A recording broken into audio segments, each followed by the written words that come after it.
आप लोग सही हैं? एकदम हाथ गोड़ फ्री कीजिए तो जरा सा। एक चीज है, आपको एक चीज तो हम पहले ही बताए हैं, बहुत बार भी बोले हैं, पढ़ाई का दूसरा नाम ही क्या है बिट्टू सर? पढ़ाई का दूसरा नाम, पढ़ना तो पड़ेगा, मेरे साथ है तो पढ़ना पड़ेगा भैया।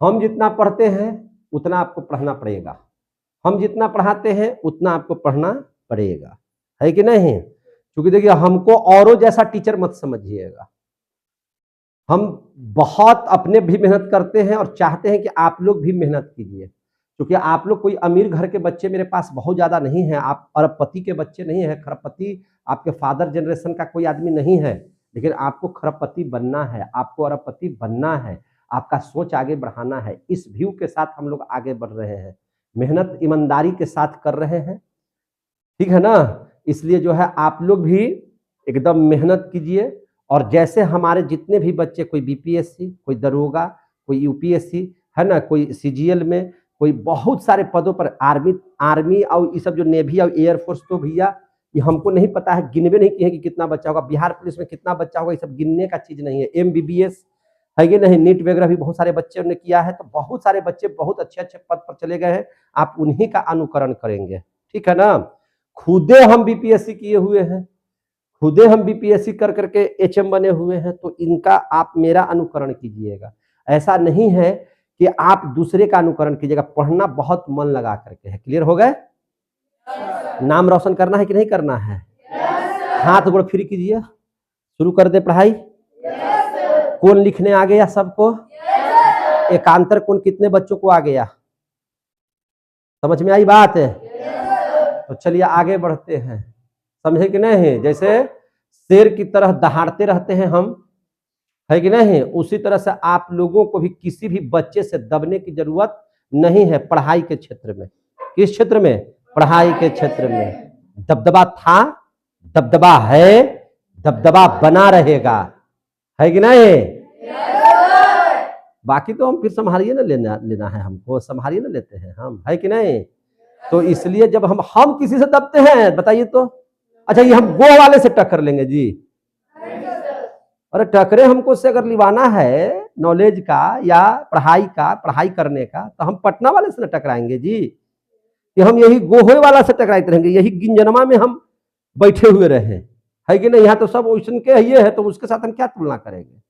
हम तुलना करेंगे वहां से, पटना वालों से। भैया आपसे तनिको कम नहीं है, शर्त यही है कि अरे हम छोटा सा प्रखंड में हैं और आप एगो राजधानी में हैं, कहीं मौका मिल गया तो उठा के बाजार देंगे, है कि नहीं है?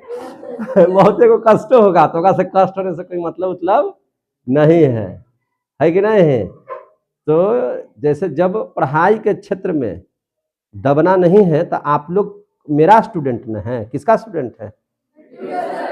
एकदम जहां भी बोलिए कहाँ पढ़ते हो, तो बिट्टू सर से पढ़ते हैं। बिट्टू सर क्या है लोगों को पता है कि नहीं? सबको पता है कि है क्या चीज। गोह के शिक्षा का अगर नाम आता है तो किसका नाम पहले आता है? ब्रांड न है जी, कहने की जरूरत है इसको। समझ में आए बात है? मजा आ रहा है कि नहीं आ रहा है? चलिए ठीक है, आगे आइए। अब हम लोग पढ़ेंगे आज क्या चीज का चर्चा करेंगे? संगत कोण का। किसका चर्चा करेंगे? संगत कोण का। इस पर लिखते हैं ना, तो किताबियों वाला देख करके कहता है कि बाप रे बाप, हम लिखबो नहीं किए, किताबों में नहीं लिखे हैं और सर ऐसे पढ़ा देते हैं। तो भैया जो जैसे बच्चा समझ जाए वैसे उसको समझा देना है, ठीक है ना? ये थोड़ी किताब में लिखा है कि तिर्यक रेखा के दाएं तो बाएं तो ऊपर तो नीचे, ऐसा लिखा हुआ है? नहीं लिखा हुआ, हम पढ़ा रहे हैं अपने से। आपको समझाने के लिए जो विधि अपनाना पड़ेगा वो विधि को अपनाएंगे। क्लियर हो गए? चलिए ठीक है, अतनी ऐसा सुनाओ, ऐसा तनी बोलो कि लगे कि हाँ भाई 50 गो लड़कन बैठा हुआ है। आप लोग हैं? चलिए ठीक ठीक, बढ़िया बढ़िया। संगत कोण देख लेते हैं। संगत कोण पढ़ने का तरीका तो बताइए दिए थे, है ना? कोई दो समानांतर रेखा है या तीन समानांतर रेखा, उससे मतलब नहीं है। कोई इसको एक तिर्यक रेखा आकर के काट दिया, A B C D EF GH, समझे कि नहीं? ABCDEFGH। इसको तो कैसे पढ़ना है आप लोग को पता है? कितना बच्चा बता सकता है? यही तो जो है सा खरखने का करेगा, तो ना पढ़ने आ रहा है। ABCD दो समानांतर रेखाएं हैं। आराम से बोलिए ना, आराम से, टेंशन नहीं लेने का, टेंशन दूसरे को देने का है ना, लेने का नहीं, बुलाने का मगर जाने का नहीं, समझे ना? टेंशन देने का, लेने का नहीं। AB और CD दो समानांतर रेखाएं हैं। EF एक तिर्यक रेखा है। EF क्या है? तिर्यक रेखा। AB को G पर, CD को H पर काट देती है। कोई दिक्कत है? मजा आ रहा है सबको? अब तुमको सिखा जी, तुम कुछ, क्या नाम है तुम्हारा जी? आयुष। तुमको समझ में आता है? खड़ा हो जाइए। अब समझ में आ गया? कौन का नाम बता दोगे? तो इतना ही बताओ कि जहां पे कोना बस बनता है उसको कहाँ रखते हैं? बीच में। अब तो अच्छा, ई वाला का नाम बता दो जरा सा, इसका नाम बता दो तो जरा सा, इस कोन का नाम। हाँ, EG A।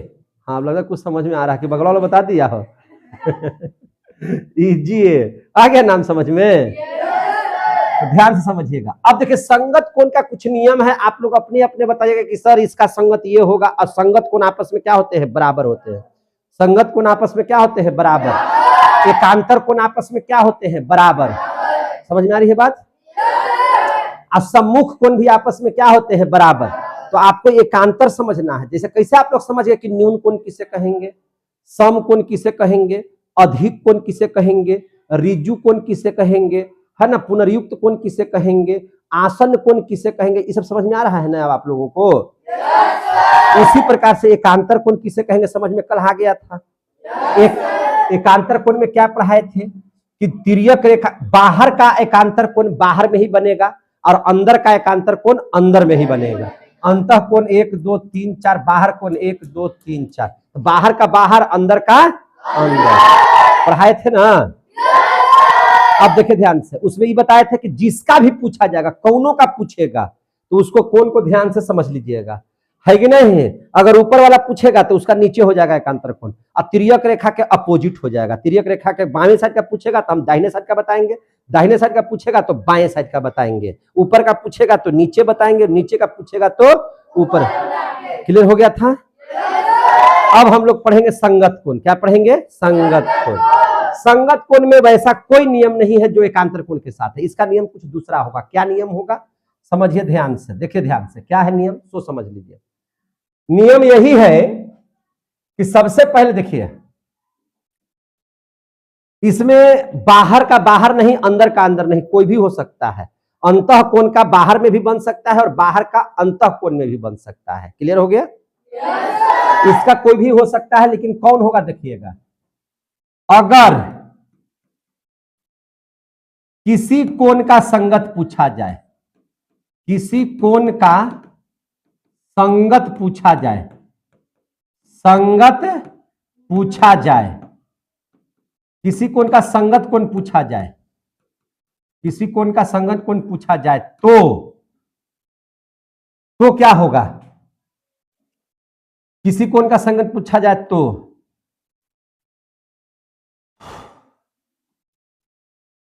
तिर्यक रेखा के बाएं साइड का कोण, बाएं साइड का कोण, तिर्यक रेखा के बाएं साइड का कोण बाएं में ही बनेगा, बाएं में ही बनेगा, और दाएं साइड का कोण दाएं में ही बनेगा। दाएं साइड का कोण, दाएं साइड का कोण दाएं साइड ही बनेगा, दाएं साइड ही बनेगा। अब तो समझिए गए होंगे। अगर हम इस कोण का संगत पूछेंगे तो तिर्यक रेखा के बाएं साइड का बाएं ही बनेगा, तो इधर तो ई नहीं बनेगा, ई भी नहीं बनेगा, ई भी नहीं बनेगा और ई भी नहीं बनेगा। क्लियर हो गया? संगत अगर बाएं है तो बाएं ही बनेगा, अगर दाहिना का पूछा जाएगा तो दाहिना ही बनेगा। क्लियर हो गए? समझ में आ रहा है बात? हम इसको सुविधा के लिए 1 2 3 4 5 6 7 8 कर देते हैं। क्लियर हो गया? तो ये तो कंफर्म कितना बच्चा हो गया कि बाएं का बाएं और दाएं का दाएं बनेगा। अब आपको देखना है ध्यान से कौन का, हम अगर इसका पूछ रहे हैं, इसका पूछ किसी का पूछ रहे हैं तो, है ना, तो सबसे पहले समझिएगा बाएं का बाएं बनेगा, दाहिने का दाहिने बनेगा। लेकिन तिर्यक रेखा में, तिर्यक कोण में, एकांतर कोण में ऐसा हुआ था नहीं। बाएं का दाएं, दाएं का बाएं कहे थे कि नहीं कहे थे? लेकिन इसमें ऐसा नहीं है, बाएं का बाएं ही बनेगा, दाहिने का दाहिने ही बनेगा। क्लियर हो गया? अब चलिए आगे। अब क्या नियम है सो समझ लीजिए। जिस कोण का संगत पूछा जाए, जिस कोण का संगत कोण पूछा जाए, संगत कोण पूछा जाए, उस कोण के ठीक बाद वाला, तुरंत बाद वाला, ठीक बाद वाला कोण छोड़ देना है। क्या कर देना है? छोड़ देना है। और उसके बाद वाला कोण, उसके बाद वाला कोण संगत कोण हो जाएगा, संगत कोण हो जाएगा, हो जाएगा। समझ में आ गई बात? जैसे हमने कहा कोण 1 का संगत बताइए, कोण 1 का, तो अब देखिए ध्यान से, क्या कोण 1 का संगत 2 3 6 7 होगा? आपसे पूछा जाएगा कि क्यों नहीं वो होगा? तिर्यक के ही बाएं साइड है, तो इसका संगत जब भी होगा तो बाएं साइड का ही कोण होगा, दाहिने वाला नहीं होगा। ये तो आ गया समझ में? तो भैया 2 3 6 7 किसी भी स्थिति में नहीं होगा। होगा कौन? 4 भी हो सकता है, 5 भी हो सकता है, 8 भी हो सकता है, लेकिन कौन सटीक होगा? ये दूसरा नियम पढ़िए। जिस कोण का संगत पूछा जाता, हम किसका पूछ रहे हैं? उस कोण के ठीक बाद वाला कोण। तो 1 के ठीक बाद वाला कोण क्या है? उसको क्या कर देना है? छोड़ दिए। अब 4 के बाद ठीक कौन कौन पड़ता है? उसके बाद वाला कोण क्या कहलाएगा? अब जरा सा बताना कि कोण 1 का संगत क्या होगा? कितना बच्चा कोई आ गया? भारी है कि हल्का है? एकदम समझ में आ गया कि थोड़ा बहुत समझ में आया? एकदम समझ में आ गया? जरा बताना मेरे भाई, कोण 4 का संगत कौन? अब देखिए 4 के बगल में तो 1 है, तो इसको छोड़ देना था। एक बाद में है नहीं है तो ऊपर नहीं जाना है।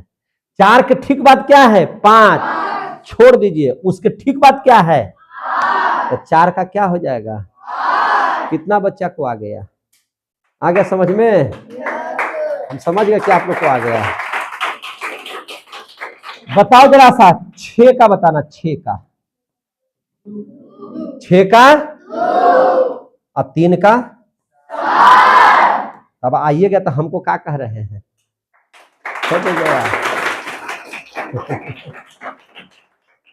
बन गया सबको?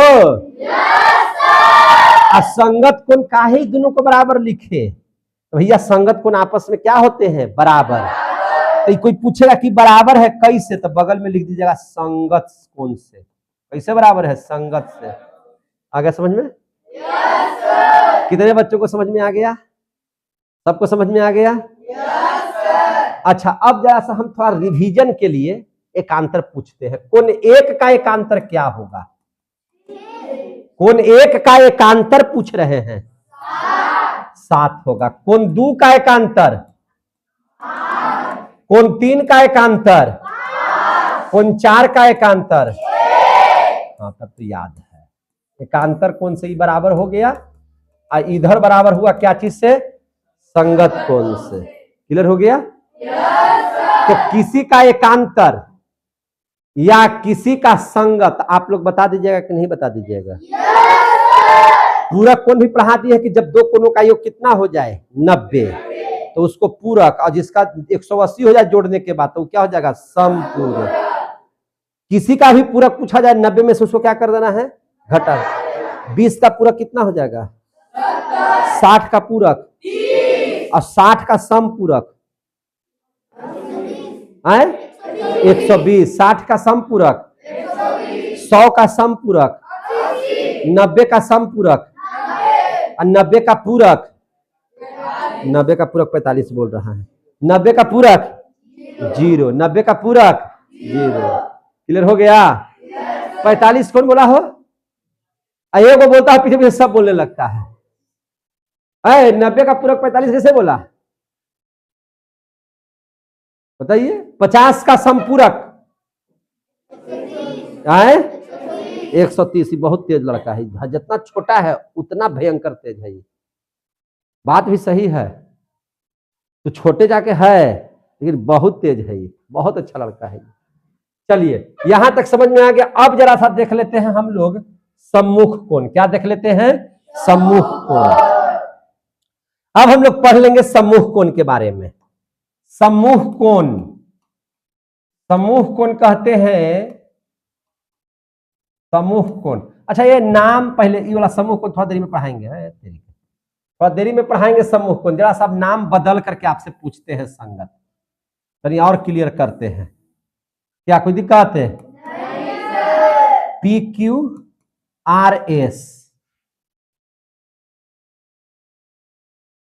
PQRS, इसको L कह देते हैं, इसको M, इसको N, इसको O।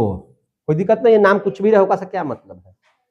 सबसे पहले बताइए इस कोण का नाम,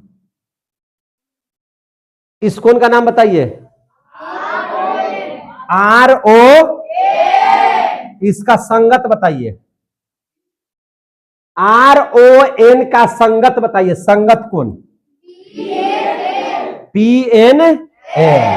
बहुत अच्छा, PNL। इस कोण का नाम बताइए।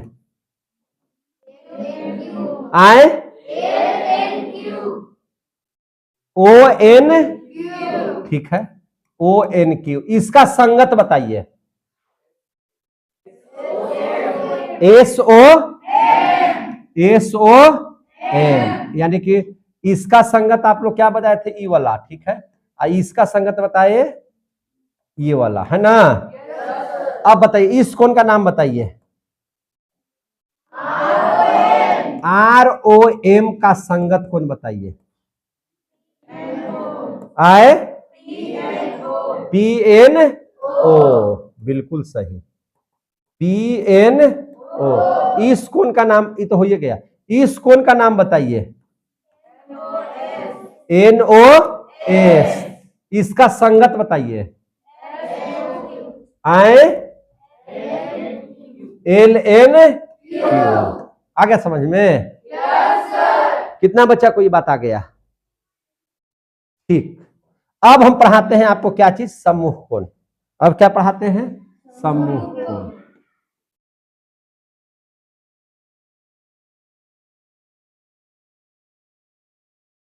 सम्मुख कोण को क्या बोलते हैं, अपोजिट एंगल। क्या बोलते हैं, अपोजिट एंगल। अल्टरनेट एंगल भी पढ़ लिए, कॉरस्पॉन्डिंग एंगल भी पढ़ लिए, एकांतर कोण और संगत कोण पढ़ लिए। अब हम लोग पढ़ लेते हैं अपोजिट एंगल। क्या पढ़ लेते हैं, अपोजिट एंगल। अपोजिट माने उल्टा, तो उल्टा तक ऐसे ही पहचान जाइएगा आप लोग।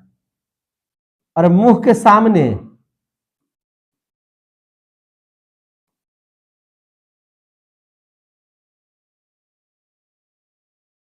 हम इसको नाम ऐसे लिख देते हैं 1 2 3 4 5 6 7 8, है ना। एक का अपोजिट बताइए भाई, एक का अपोजिट 2। एकर सामने कौन कौन है, ई वाला ना है जी। एकर सामने यही ना है, एकर सामने यही ना है, एकर सामने ही है। क्या बेवकूफ की तरह बात है। तो एक का कितना हो जाएगा, 2 का 5 का 6 का। इसमें क्या पढ़ाना है।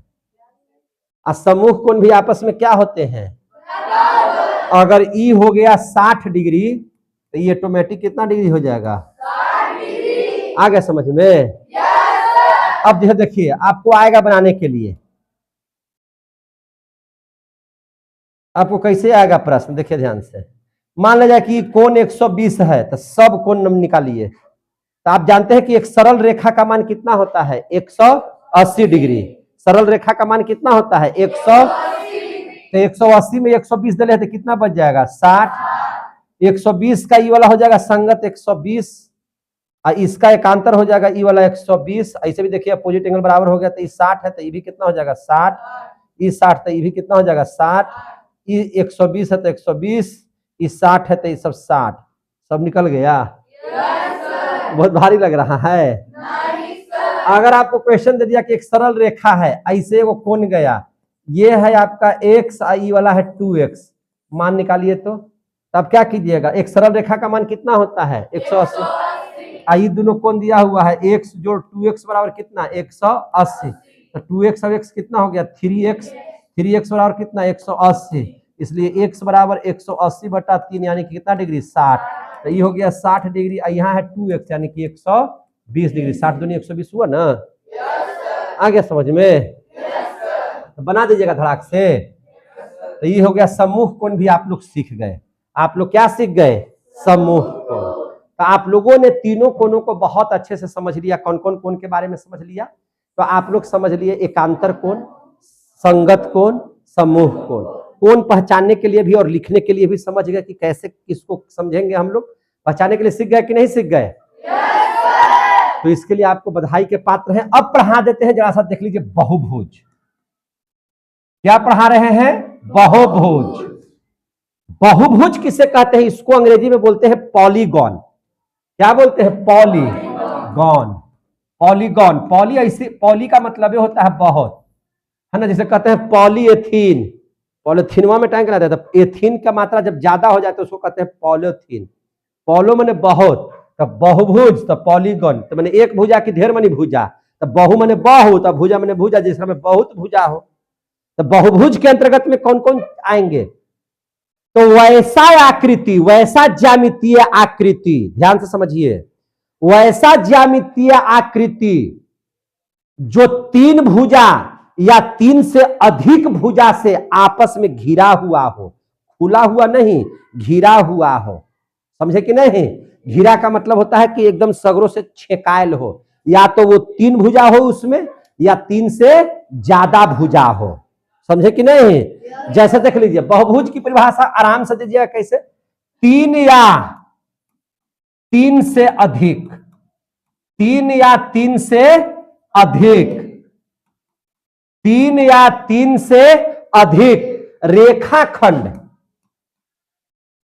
तीन या तीन से अधिक रेखाखंड से घिरी, रेखाखंड से घिरी, आप लोग भी बोलिए घिरी, बंद,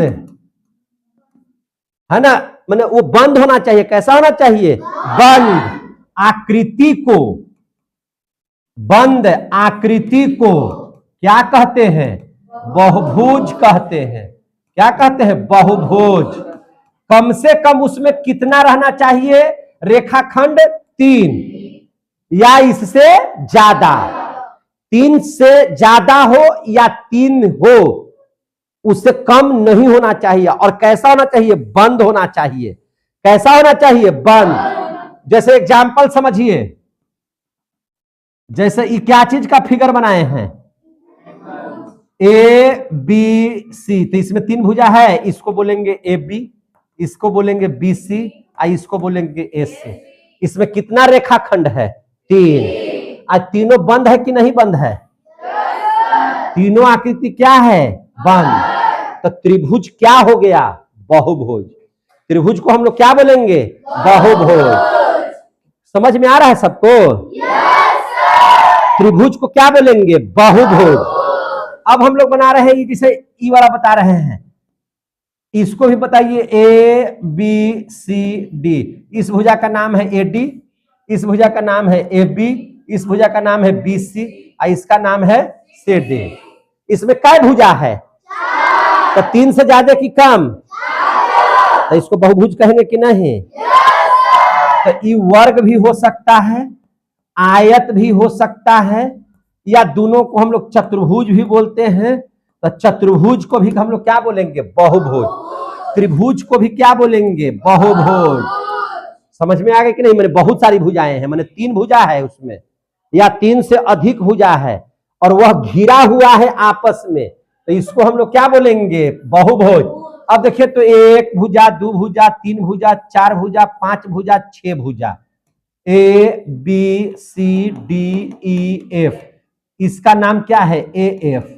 इसका नाम क्या है? F E. इसका नाम क्या है? E D. इसका नाम सी डी। इसका नाम बी सी। इसका नाम ए बी। घेरा हुआ है कि नहीं है? तो इसमें कै को भुजा नजर आया? 1 2 3 4 5 6, तो 3 से ज्यादा कि कम? ऐसे इसको बोलेंगे षष्ठभुज भुजा। क्या बोलेंगे? षष्ठभुज भुजा।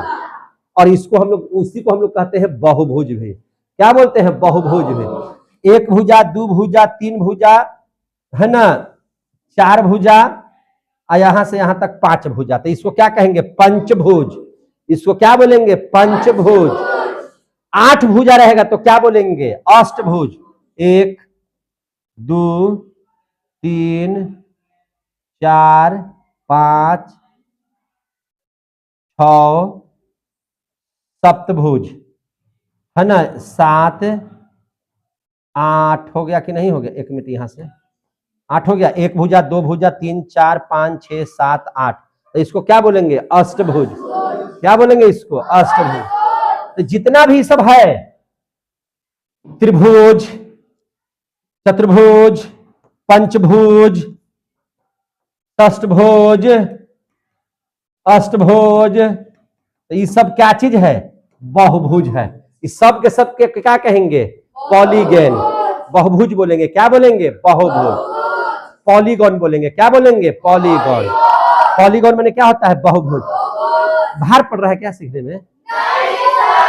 समझ में नहीं आ रहा है क्या? अब देखिए, ये जो बहुभुज होता है मेरे भाई, यह 2 प्रकार का होता है। बहुभुज कितना तरह का होता है? 2 प्रकार का। एक होता है उत्तल, एक होता है अवतल। सीधा बैठो, खेला है तो क्रिकेट तो ये अथी हो गया एकदम, आंख इसको लग रहा है कि तुरंत सूझ जाते हैं अभी, अब है कि नहीं? तो बहुभुज कितना तरह का होता है? 2 तरह का। कितना तरह का? 2 तरह का। एक होता है उत्तल और एक होता है अवतल। आप 7 क्लास में पढ़े होंगे, 9th क्लास में पढ़ेंगे, है ना, उत्तल 10th क्लास में उत्तल अवतल। उत्तल और अवतल, कॉनकेव और कॉन्वेक्स, क्या पढ़ते हैं? कॉन्वेक्स उत्तल, कॉनकेव अवतल। समझ में आ गई बात है? तो चलिए, तो बहुभुज कितने तरह के? 2 तरह के। बहुभुज कितने तरह के? 2 तरह के। तो इसको करते हैं छोटा हम। अब इसको क्या करते हैं? छोटा। इसी में पढ़ाते हैं और समझाते हैं। देखिए ध्यान से, इसी में पढ़ा देते हैं ताकि आपको बढ़िया से समझ में आ जाए। देखिए, ये जो बहुभुज है मेरे भाई, यह कितना तरह का? 2 तरह का। यह 2 तरह का। एक को हम लोग कहते हैं उत्तल, यानी कि उत्तल बहुभुज, एक को कहते हैं अवतल, अवतल बहुभुज। आपसे कोई पूछा जाएगा, क्योंकि हम लोग बेसिक ज्यामिति पढ़ रहे हैं, तो बेसिक ज्यामिति में आपको कोई टॉपिक छूटने ना पाए। आपके किताब में पढ़ना है, किताब ही से ना पढ़ा रहे हैं आपको, तो कोई टॉपिक छूटने ना पाए, इसलिए आप लोग बढ़िया से पढ़िए। आपके किताब में एक्सरसाइज नहीं दिया हुआ है बनाने के लिए, लेकिन हम बनवाएंगे आपको, हम एक्सरसाइज बनवाएंगे, ठीक है ना? तो याद रखिएगा, इसको कहेंगे उत्तल और इसको कहेंगे अवतल। उत्तल को अंग्रेजी में बोलते हैं कॉन्वेक्स। क्या बोलते हैं? Convex polygon. इसको बोलेंगे क्या चीज? Concave polygon. आया समझ में? तो ये हो गया उत्तल बहुभुज, ये हो गया अवतल बहुभुज। आप इसको आसानी से समझ लीजिएगा और आपको भी समझ में आ जाएगा। समझे कि नहीं? कैसे? देखिए, उत्तल जो बहुभुज होगा, इसको कैसे पहचानेंगे कि उत्तल बहुभुज है? तो वैसा बहुभुज, देखिए लिखते हैं इसके बारे में, वैसा बहुभुज। समझ में आ रहा है सबको? वैसा बहुभुज जिसका प्रत्येक अंतःकोण जिसका प्रत्येक अंतःकोण, अंतःकोण किसको बोलेंगे? जो अंदर का कोण होगा उसको, जो अंदर का कोण होगा उसको क्या बोलेंगे? अंतःकोण। तो जिसका प्रत्येक अंतःकोण 0 डिग्री से अधिक, कितना से अधिक? 0 डिग्री से अधिक, लेकिन 180 डिग्री से कम, जो कोनवा का जो मान है, जो कोनवा अंदर में जो कोनवा बनेगा ना बहुभुज का, तो उसका 0 डिग्री से ज्यादा और 180 डिग्री से कम हो, उसे उत्तल बहुभुज कहते हैं। उसे क्या कहते हैं? उत्तल बहुभुज कहते हैं। आ गया समझ में? उसको क्या बोलते हैं? उत्तल बहुभुज। अब जरा सा देखिए ध्यान से, इसको क्या बोलेंगे? उत्तल बहुभुज। दिखाई दे रहा है सबको? इसको उत्तल बहुभुज कहेंगे। जरा इसको और समझिए ध्यान से, उत्तल बहुभुज कहेंगे। जैसे आप देखिएगा, ये कोई चतुर्भुज है, देखिए चतुर्भुज है ऐसे, हमको नहीं पता है कि कितना है, तो इस चतुर्भुज के चारों कोनों का जो 360 डिग्री होता है, तो निश्चित तौर पर इस सब का कोण या तो 90 डिग्री होगा या 120 डिग्री होगा, 180 से ज्यादा तो नहीं होगा, और 0 से कम भी नहीं होगा। अंदर में का कोण, अंदर में का कोण अगर 0 डिग्री से ज्यादा, ध्यान से समझिए, 0 डिग्री से ज्यादा और 180 डिग्री से कम, तो उसको हम लोग कहेंगे उत्तल बहुभुज। तब बताइए ना, त्रिभुजवा में भी तो 0 से ज्यादा 180 से कम होता है, तो ये उत्तल बहुभुज है, ये भी उत्तले बहुभुज है, ये भी उत्तले बहुभुज है। समझ में आ गई कि नहीं बात?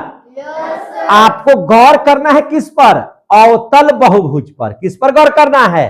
अवतल बहुभुज पर। जितना जो त्रिभुज चतुर्भुज जो भी बनाए हैं, पंचभुज खष्टभुज अष्टभुज जो बनाए हैं, ये सब का सब उत्तल बहुभुज के अंतर्गत में आएगा, कॉन्वेक्स पॉलीगॉन के अंतर्गत में आएगा। समझ में आ गई बात? क्योंकि आपने पढ़ा है कि जिसका अंतःकोण 0 डिग्री से बड़ा 180 से छोटा हो, उसी को हम लोग बोलते हैं क्या चीज? उत्तल बहुभुज। जरा इसका समझिए, अब जरा इसका बहुत गौर से समझिए, गौर से समझिए। क्या गौर से समझे? वैसा बहुभुज, ले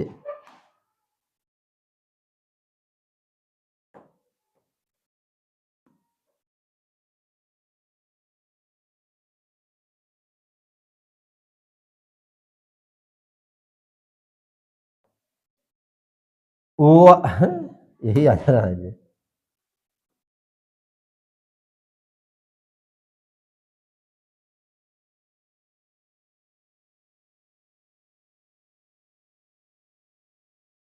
चलो छोड़ो, वैसा बहुभुज। देखिए, अवतल बहुभुज के बारे में समझिए। वैसा बहुभुज जिसका कम से कम, जिसका कम से कम क्या? एक अंतःकोण, एक अंतःकोण, एक अंतःकोण 180 डिग्री से अधिक हो, एक अंतःकोण 180 डिग्री से अधिक हो।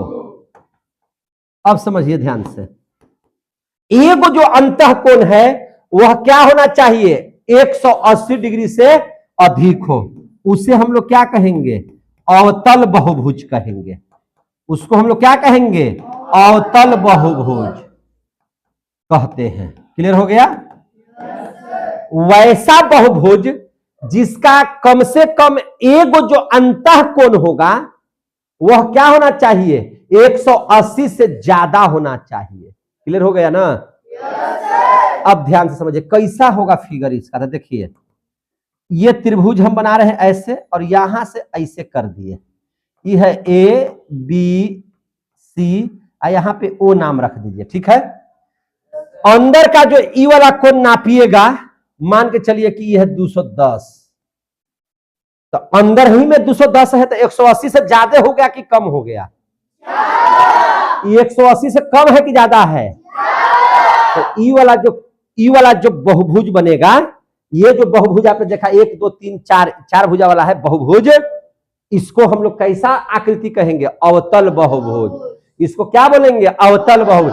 तो कोई पूछेगा कि इसको अवतल बहुभुज काहे कहेंगे, तो आप बोलिएगा कि हमने पढ़ा है कि जिसका अंतः कोण कम से कम 180 से ज्यादा हो जाए तो उसको हम लोग क्या बोलते हैं? अवतल बहुभुज। उसको क्या बोलते हैं? क्लियर हो गया कि नहीं हो गया? कितना बच्चा कोई क्लियर हो गया? कहीं से कोई दिक्कत है तो हमको बताइए, हम फिर समझाएंगे। जब साधारण ये सब फिगर है तो उत्तल, लेकिन कोई अंतः कोण 180 से ज्यादा हो गया, कोई एगो भी 180 से ज्यादा हो गया, तो उसको हम लोग क्या बोलेंगे? अवतल बहुभुज। समझे कि ना? ये डीपली नॉलेज का है, आप लोगों को जानना है, सबको पढ़ने की जरूरत नहीं है, बहुत कम इसका उपयोग होता है, लेकिन आपको बता इसलिए दिया कि चूंकि हम पढ़ा रहे हैं बेसिक जियोमेट्री, आपका जियोमेट्री बहुत अच्छा हो जाए, क्लियरिटी से पढ़ लीजिए हर एक चीज को। जो आपको टफ लगता है, कहीं से दिक्कत होगा, क्योंकि अगर एग्जाम में ये आ जाएगा तो आप आराम से इसको लिख सकते हैं। क्लियर हो गया? वाह। अब हम लोग पढ़ लेते हैं समबाहुभुज। अब हम लोग क्या पढ़ लेते हैं? समबाहुभुज। पढ़ ले। देखिए समबाहुभुज, ध्यान से समझिएगा, चूंकि अभी हम यहां पर एक तो टेबल भी बनाएंगे। समबाहुभुज, अरे समबाहुभुज, समबाहुभुज किसको कहेंगे? इसको हम लोग बोलते हैं रेगुलर पॉलीगॉन। क्या बोलते हैं? रेगुलर पॉलीगॉन बोलते हैं। रेगुलर पॉलीगॉन हम लोग बोलते हैं समबाहुभुज को। समझ में आ गया बात? Regular polygon. इसको कैसे कहेंगे कि समबाहुभुज होगा? वो किस फिगर को हम समबाहुभुज बोलेंगे, या रेगुलर है ना हम लोग पॉलीगॉन बोलेंगे? तो बहुत आसान है। देखिए, वैसा बहुभुज, सम माने बराबर, वैसा बहुभुज, ध्यान से समझना मेरे भाई, वैसा बहुभुज जिसकी सभी भुजाएं, है कि नहीं, जिसकी सभी भुजाएं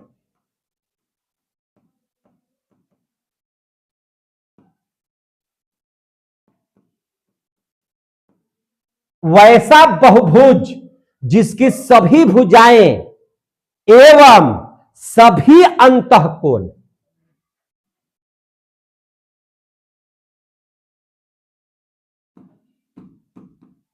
सभी अंतःकोण, सभी अंतःकोण बराबर हो। क्या हो? बराबर हो। सब माने बराबर होता है ना? क्या हो? बराबर हो। जोर से बोलिए, वैसा बहुभुज जिसकी सभी भुजाएं एवं सभी अंतःकोण और बाह्य कोण तो समझ में आ रहा होगा। वैसा बहुभुज जिसकी सभी भुजाएं एवं सभी अंतःकोण क्या हो? बराबर हो। क्या कहलाता है? क्या कहलाता है? समबाहुभुज कहलाता है। क्या कहलाता है? समबाहुभुज कहलाता है। क्लियर हो गया? अब देखिए, अगर यह त्रिभुज है, त्रिभुज का ईभी कोण 60 डिग्री, ईभी 60 डिग्री, ईभी 60 डिग्री, तो 36 18 हो गया कि नहीं हो गया? तो इसकी सभी कोण अंदर का बराबर है कि आगे पीछे है? ये किसके अंतर्गत में आ जाएगा? अब देखिए, तो वर्गाकार हम बनाते हैं इसको। अच्छा, जब तीनों भुजा बराबर हो गए, तीनों कोण बराबर हो गया, तो तीनों भुजा भी आपस में क्या हो जाएगा? बराबर। अभी वर्ग हम बना रहे, क्या है? वर्ग। तो वर्ग का प्रत्येक कोण कितना डिग्री का होता है? 90 डिग्री का। तो ईभी 90, ईभी 90, ईभी 90, ईभी 90, तो सब 90 है, तो सब बराबर है कि नहीं है? बराबर। वो सभी अंतःकोण बराबर हो तो उसको क्या कहते हैं? वर्ग क्या है? लेकिन अब देखिए आयत को, देखिए आयत में क्या होता है समझ लीजिए, सब कोण तो बराबर होता है, लेकिन क्या सभी भुजा बराबर है? इसमें लंबाई ई वाला है और चौड़ाई ई वाला है, लंबाइया ज्यादा है चौड़ाइया कम है, सब भुजा बराबर है? सभी भुजाएं बोलता है बराबर होना चाहिए, वर्ग में सभी भुजाएं बराबर होती है। समझ में आ गई बात? लेकिन आयत में सभी भुजा बराबर है? तो क्या इसको समबाहुभुज की कहिएगा? लेकिन ई वाला और ई वाला समबाहुभुज है। कितना बच्चा को आ गया समझ में? क्लियर हो गया? तो ये पढ़ लिए आप लोग क्या चीज के बारे में? समबाहुभुज। अब जरा सा हम लोग कुछ सूत्र देखिए, आपको निकालने के लिए आएगा सूत्र। एन का मतलब हम जहां लिखेंगे एन ऐसे, इसका मतलब होता है एक भुजा, दो भुजा, तीन भुजा, चार भुजा, समझे कि नहीं? पांच भुजा, छह भुजा, एन की जगह पर कुछ भी रख सकते हैं। चलिए ध्यान से समझिएगा, आगे देखिए। अब कुछ फार्मूला देख लीजिए, सूत्र, फॉर्मूला, ज्यामिति का कुछ फार्मूला है, उसके बारे में समझने का कोशिश कीजिए। कैसे समझेंगे समझिए। देखिए पहला एन, एन भुजाओं वाले बहुभुज। एन भुजा के मतलब कितना? 3, 4, 5, 6, 7, 8 कुछ भी होगा, ठीक है ना? एन भुजाओं वाला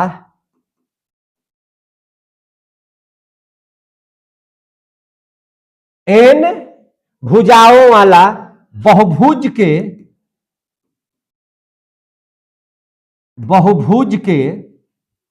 एन भुजाओं वाला बहुभुज के सभी अंतःकोण का योग, सभी अंतःकोण का योग। एन भुजाओं वाला बहुभुज के सभी अंतःकोण का योग, सभी अंतःकोण का योग कितना होता है? तो आप याद रखिएगा कितना होता है, सो हम आपको बता रहे हैं, बढ़िया समझिएगा। आपसे पूछा जाएगा, हम कुछ उदाहरण देकर भी समझा देते हैं। एन भुजाओं वाला बहुभुज के सभी अंतःकोण का योग आपसे पूछा जाएगा क्वेश्चन में, कितना होता है? तो आप बताइएगा कितना होता है। तो n-2 समकोण, n-2 गुना 180 डिग्री होता है।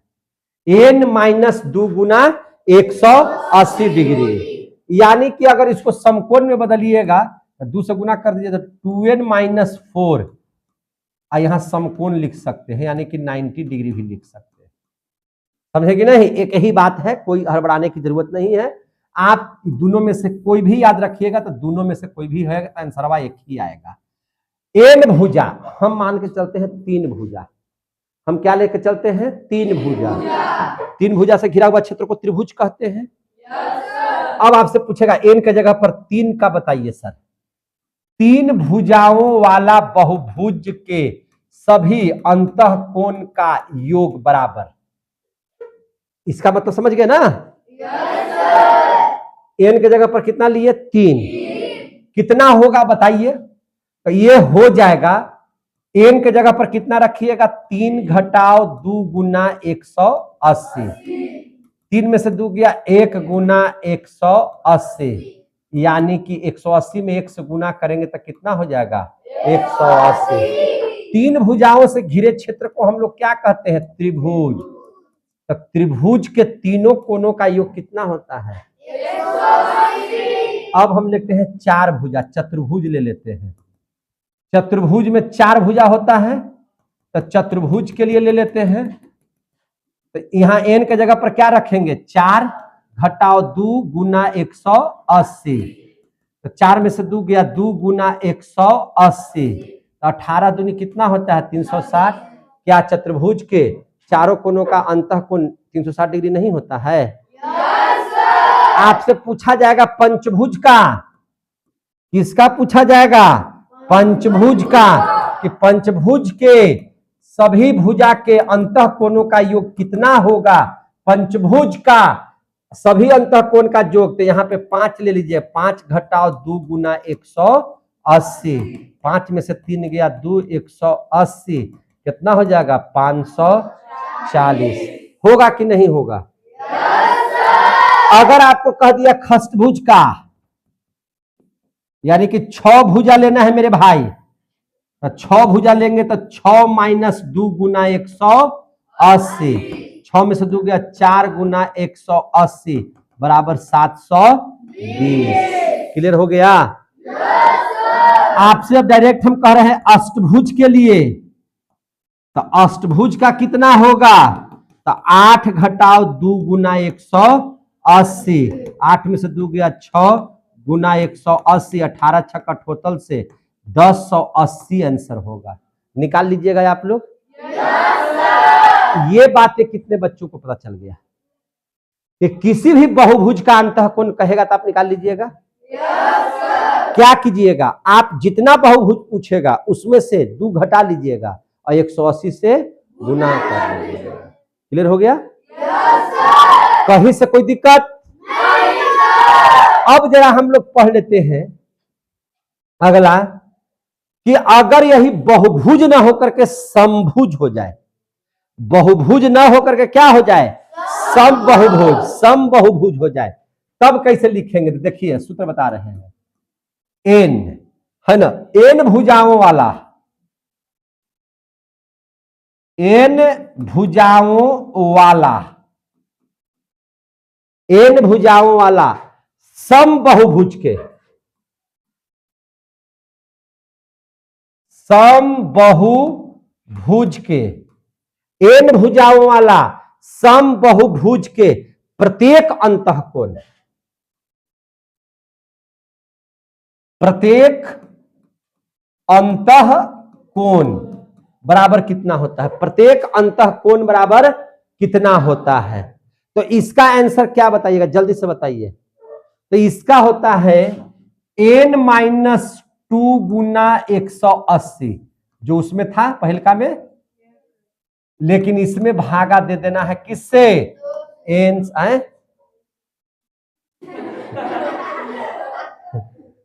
से ना भागा दे, 2 से करता, n जगह बुझा रहेगा तय से भागा दीजिएगा।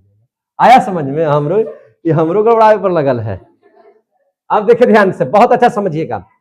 समबहुभुज के प्रत्येक अंतःकोण, समबहुभुज के, समबहुभुज किसको कहते हैं? जिसका प्रत्येक कोण एक ही हो या और प्रत्येक भुजा एक ही हो, उसी को ना समभुज कहेंगे।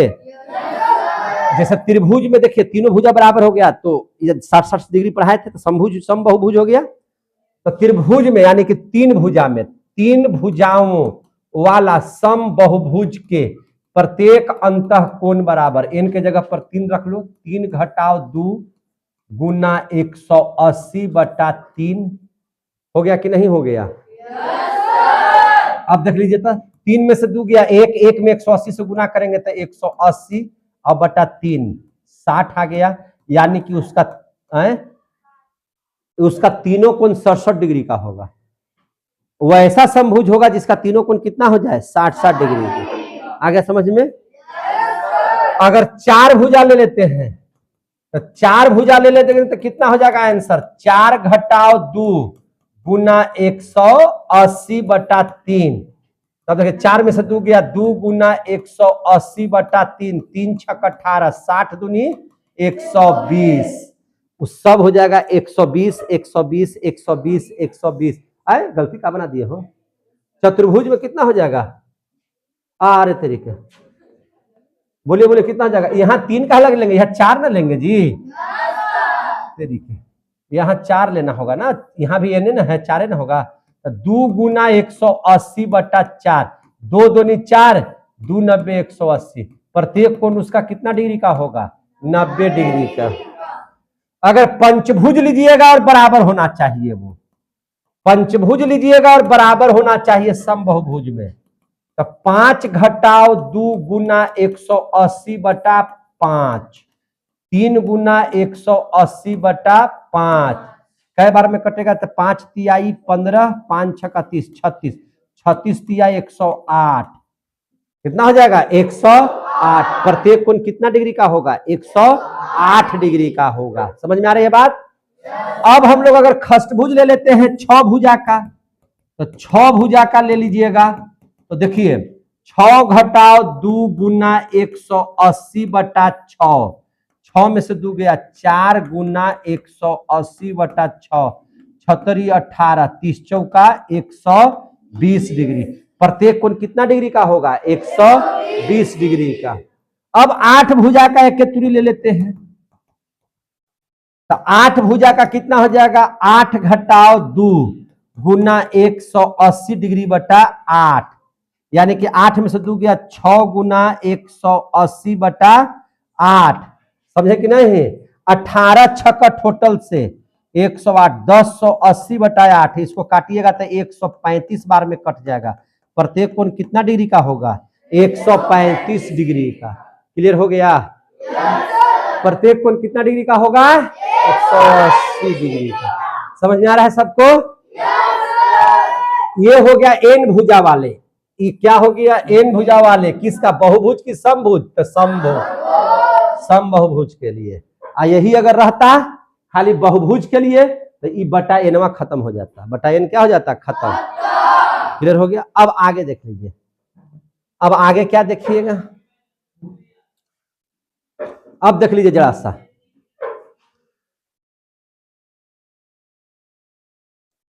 एन भुजाओं वाले बहुभुज के अब अंतः कोण नहीं, बाहरी कोण का माने बहिष्य कोण का योग कितना होता है ना? तो एकदम ही फिक्स्ड होता है, इसको बदलना नहीं है। क्या है वो? देखिए एन भुजाओं वाले,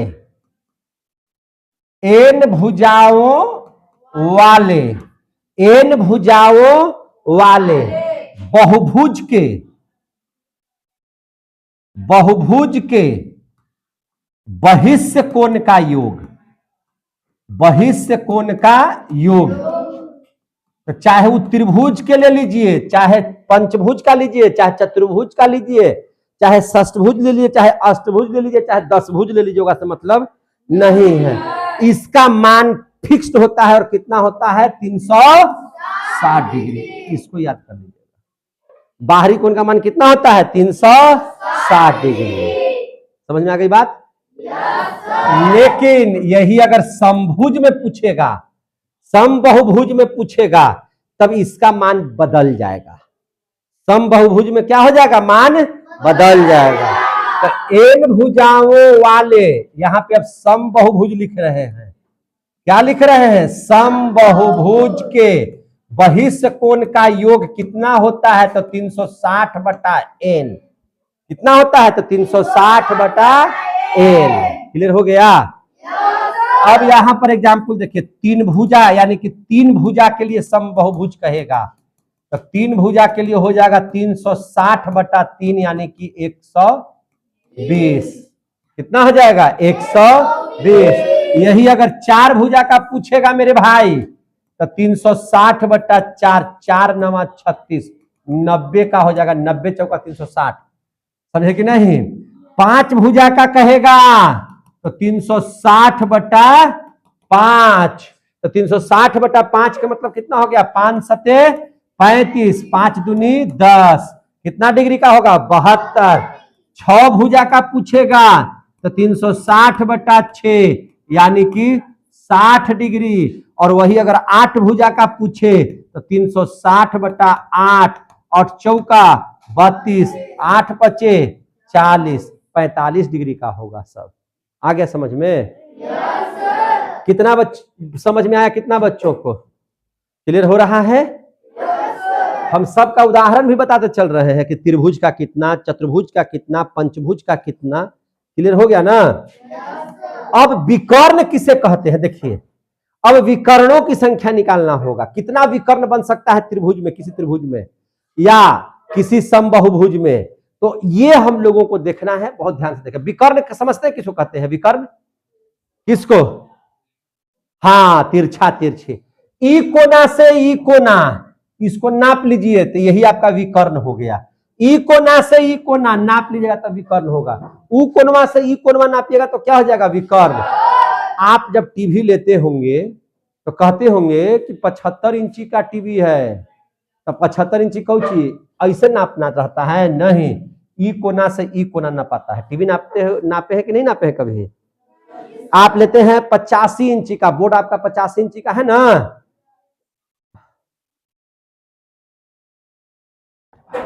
85 इंची का लेते हैं बोर्ड, तो एक मिनट रुक जाइए, रुको ना 85 इंची का बोर्ड लेते हैं। ये बोर्ड आपका कितना का है? 85 इंची का। तो 85 इंची सीधा नापेंगे कि तिरछा तिरछी न पाएगा? उसी को विकर्ण कहते हैं। आ गया समझ में?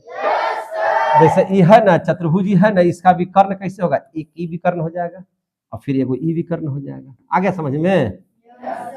कितना बच्चा को विकर्ण समझ में आ गया? हम इस कमरा का विकर्ण नापने के लिए कहेंगे तो कहां से कहां नापिएगा? ई कोना से ई कोना या ई कोना से? आ गया समझ में? आ गया समझ में भाई? तो विकर्ण, विकर्ण समझ गए? ठीक, अब देख लीजिए, देखिए एन भुजाओं वाला, एन भुजाओं वाला, एन भुजाओं वाला है ना, बहुभुज में, बहुभुज के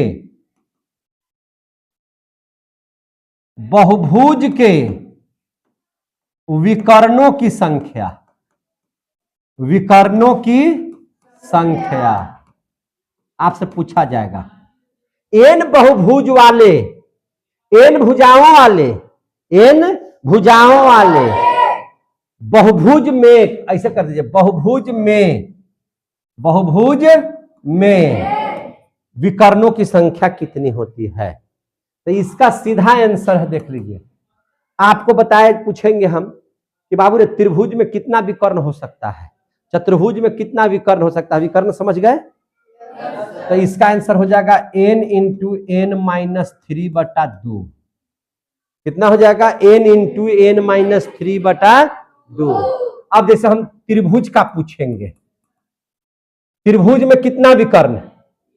त्रिभुज में विकर्णों की संख्या, विकर्णों की संख्या, तो n की जगह पर क्या रख दीजिएगा? 3, और 3 घटाओ 3/2, 3 में से 3 गया 0, और 0 में किसी संख्या से गुना कर दीजिएगा तो क्या हो जाएगा? 0। तो भाई त्रिभुज में कोई विकर्ण नहीं होगा। आ गया समझ में? बोलिए ना, रहा है? आ गया समझ में? अब कहेगा चतुर्भुज में कितना विकर्ण? तो चतुर्भुज में विकर्णों की संख्या 4 इंटू 4 घटाओ 3/2, यानी कि 4 गुना 1/2, 2 दूनी 4। कै गो विकर्ण? देखो ना, एगो ई विकर्ण, एगो हो गया ना। अब आपसे कहेगा कि पंचभुज में कितना विकर्ण? पंचभुज में विकर्णों की संख्या बराबर, तो 5 इंटू 5 माइनस 3/2, यानी कि 5 गुना 2/2, यानी कि कै गो विकर्ण? आ गया समझ में? षष्ठभुज में कितना विकर्ण? तो षष्ठभुज में 6, 6 माइनस 3/2, 6 गुना 3/2, 2 तिहाई 6, 3 तिहाई 9 विकर्ण। कितना विकर्ण? 9। अच्छा, अष्टभुज में कितना विकर्ण? अष्टभुज में तो 8 इंटू 8 माइनस 3/2, यानी कि 8 गुना 5/2, 2 चौका 8, 5 चौका कै गो विकर्ण? 20 गो विकर्ण होगा। विकर्ण समझ में आ गया? कहीं से कोई दिक्कत? आगे आइए, अब आ जाइए जरा सा, किसी भी बहुभुज में कै गो त्रिभुज बन सकता है? ना समझे? चतुर्भुज में कै गो त्रिभुज बनेगा? 5 भुजा वाला में कै गो त्रिभुज बन जाएगा? त्रिभुज गिन के बताइए कै गो बनेगा? तो इसका भी आंसर बता देते हैं। देखिए, एन भुजाओं वाले, एन भुजाओं वाले, एन भुजाओं वाले बहुभुज में बहुभुज में आपसे कोई पूछेगा कि कितना त्रिभुज बनते हैं, बहुभुज में त्रिभुजों की संख्या, त्रिभुजों की संख्या कितनी होगी, त्रिभुजों की संख्या कितनी होगी, तो आप लिखिएगा n-2 त्रिभुज, n-2 त्रिभुज। अब जैसे कोई पूछेगा तीन भुजा में कितना त्रिभुज, तो 3-2 बराबर 1, एगो त्रिभुज बनेगा। तीन भुजा से कै गो त्रिभुज बनता है, एक त्रिभुज। समझ में आ रहा है बात? चार भुजा वाला में कै गो, तो 4-2 यानी कि 2 त्रिभुज बनेगा। कै गो बनेगा, 2 त्रिभुज। देखो ना ये चतुर्भुज है ना, कै गो त्रिभुज बन गया, हो गया। अब देख लीजिए पंचभुज में कै गो, खष्टभुज में कै गो, अठभुज में कै गो, क्लियर हो गया।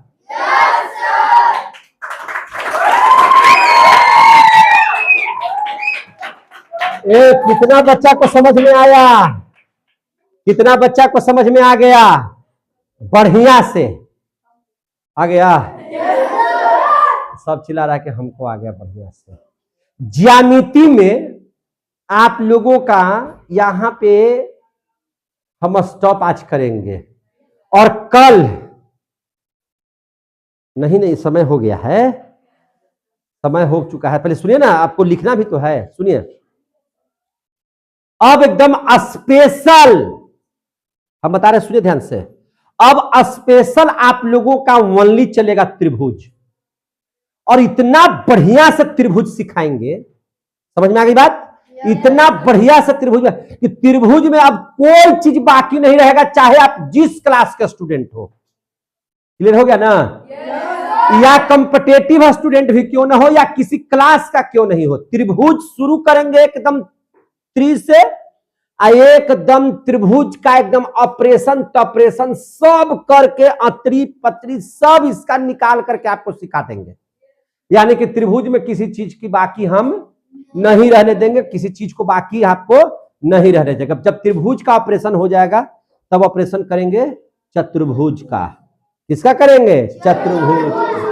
फिर ऑपरेशन करेंगे वृत्त का, फिर करेंगे घन का, घनाभ का। समझे कि नहीं? बारी बारी से ज्यामिति पढ़ रहे हैं, थोड़ा तरीका से पढ़िए। कभी भी लगे कि ज्यामिति कमजोर है, बस बिट्टू सर के यूट्यूब में जाइए, वहां पे प्लेलिस्ट में जाइए, और प्लेलिस्ट में खोज लीजिए ज्यामिति बेसिक जियोमेट्री, और उकरा में जय गो वीडियो होगा, एकदम पार्ट 1 से लेकर के अंतिम पार्ट तक सब ध्यान से पढ़िए। मजा ना आ जाए तो फिर कहिए कि हाँ सर चीज पढ़ाए। समझ में आ गई बात ना? बस। और उसमें हमें चीजें बता दी। पार्ट 1 देखिएगा आप लोग ध्यान से, देखिए यहाँ पे हमने पार्ट 1 पार्ट 2 देखिए यहाँ पे कैसे बनाए हैं, सो देख लीजिए, ताकि आपको किसी भी तरह का कोई दिक्कत नहीं हो। ये तो इंग्लिश खुल गया, क्या खुल गया? इंग्लिश। आप सोचिए ना, आपके लिए हम कितना चीज तैयार किए हुए हैं। यहां सर्च मारिए, बिट्टू सर गोह में आ जाइए। बिट्टू सर गोह में फोटो है, कितना सुंदर फोटो, इसको क्लिक कर दीजिए। आप क्लिक करके यहाँ क्या लिखा हुआ है, प्लेलिस्ट में चले जाइए। आप प्लेलिस्ट में देखिए मैथमेटिक्स, जियोमेट्री, ज्यामिति बेसिक, एकदम शुरू से लिखा हुआ है कि नहीं लिखा हुआ है? इसको टिपिए। अभी तक 3 पार्ट पढ़ाए थे, आज चौथा पार्ट हो जाएगा। देखिए पार्ट 1, पार्ट 2, पार्ट 3 हो गया कि नहीं हो गया? अब यहां से आप अगर जब देखिएगा ना, चाहे आप कॉम्पिटिटिव एग्जाम के लिए बैठिए, चाहे स्कूली किताब के लिए बैठिए, या किसी से फरियाना हो तो फरिया लीजिए, आपका पूरा का पूरा कंसेप्ट हम क्लियर कर दिए हैं। समझे कि नहीं? अब जय पार्ट में बने 4, 5, 6, 7, 8 एकदम पूरा इसका ऑपरेशन होगा। समझे कि नहीं? पूरा ज्यामिति का ऑपरेशन करेंगे, एकदम बचने इसको बढ़िया से नहीं देंगे। सब आपको आना चाहिए। क्लियर हो गया कि नहीं हो गया? तो आज 3 तक हो गया, अब कल क्या चल जाएगा, आज क्या चल जाएगा, चौथा पार्ट चला जाएगा कि नहीं चला जाएगा। सब चीज है आपका यहीं पे, कहीं जाने की जरूरत आपको नहीं है। यहां तो दूसरा कोई हमसे पढ़ रहा था, आप लोग तो अपना है यार, आप लोग के लिए तो जान दे देंगे, है कि नहीं। बस जय हिंद जय भारत।